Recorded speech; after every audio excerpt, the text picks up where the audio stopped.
I realize that it is 1 and that we have postponed lunch, so I will not use my 20 minutes that was allotted in the program and just do a very quick but much needed wrap-up to this wonderful day and a half. This is the 8th annual Scholarship Symposium for the Tulsa Law Review. And as many of you know who are in legal academia, or maybe you don't know because you're not in legal academia administration. This is my professorial stuff. That's your decadent stuff.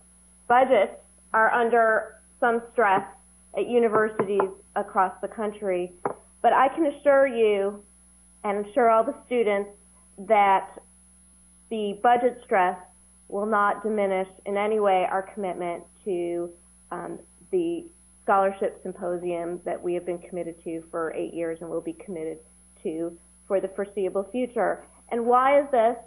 It's because I think this symposium, and this particular one showed this so well, really epitomizes and is a microcosm of what I think are the simple rules or first principles of why I believe so strongly in legal education.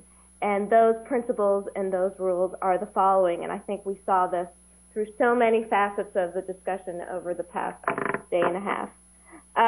First, as I mentioned in one of my questions this morning, the relationship between teacher and student is an ongoing, iterative relationship, and I saw that demonstrated so beautifully today between Richard Epstein and many of his students, many of his colleagues. The second principle is the intimate relationship between scholarship and teaching.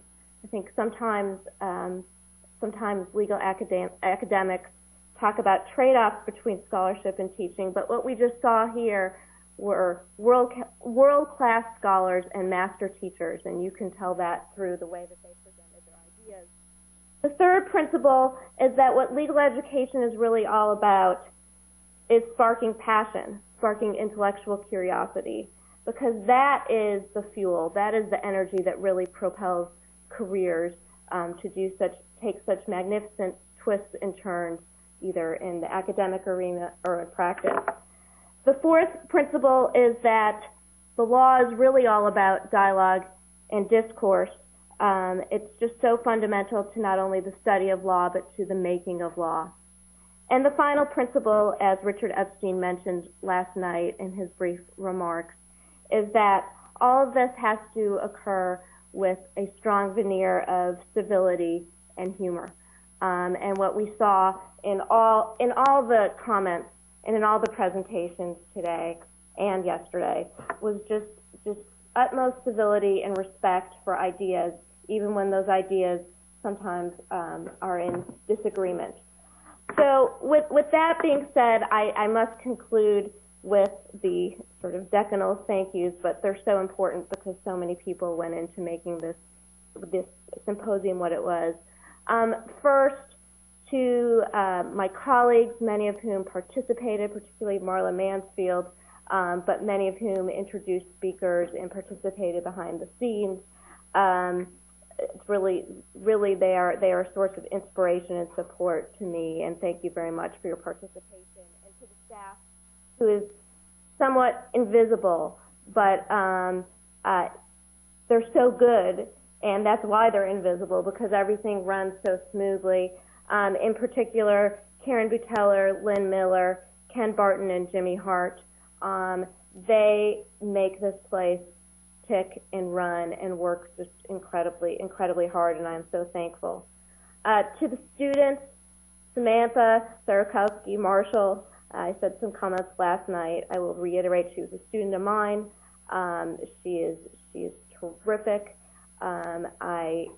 The students here at the University of Tulsa College of Law, I would put them head to head with any student in the country and any young practicing lawyer in the country.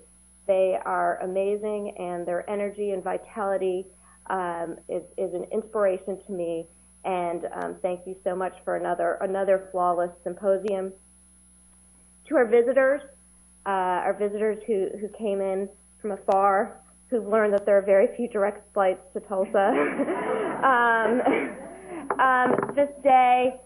This day and a half has really been for me just sort of intellectual candy. And in my role right now, I don't get to spend a lot of time sitting and thinking about ideas and engaging in discussion. And I thank you so much for coming. I've learned so much from so many of you, and also I think really resonate with that we can learn so much from other fields. And I do agree that the Academy has become much more segregated into specialized fields, and so many of the ideas that have come up today I'm sort of keeping in my mind to incorporate into my own work. And finally, to our honored guest, Richard Epstein, it's just been a pleasure to learn from your ideas. I guess my question that I would have asked if no one had raised a hand is, how do you do it? How do you stand up, imbibe it all, give a flawless speech without a note, no pauses, no stuttering, and the clarity, and in some ways going back to the simplicity of your ideas just makes them. I was sitting. I think politically, I've always sort of assumed I wouldn't be in that much of agreement with you on many issues, but I was sitting, listening, and whispering to some of the students, say, absolutely, it's right on the mark, absolutely, and so you've really challenged me, and thank you for giving us the honor of honoring you. And we have just a small token that's not a book, small token of appreciation, which is a framed program from this event, and also I think our students have signed it for you because they've enjoyed so much working with you. So with that, with those thank yous, I really want to bring this event to a close. I hope that many of you will join us for lunch. And if any of you around Tulsa this afternoon would love to show off a little bit of the local urban flavor of the place as well. So thank you.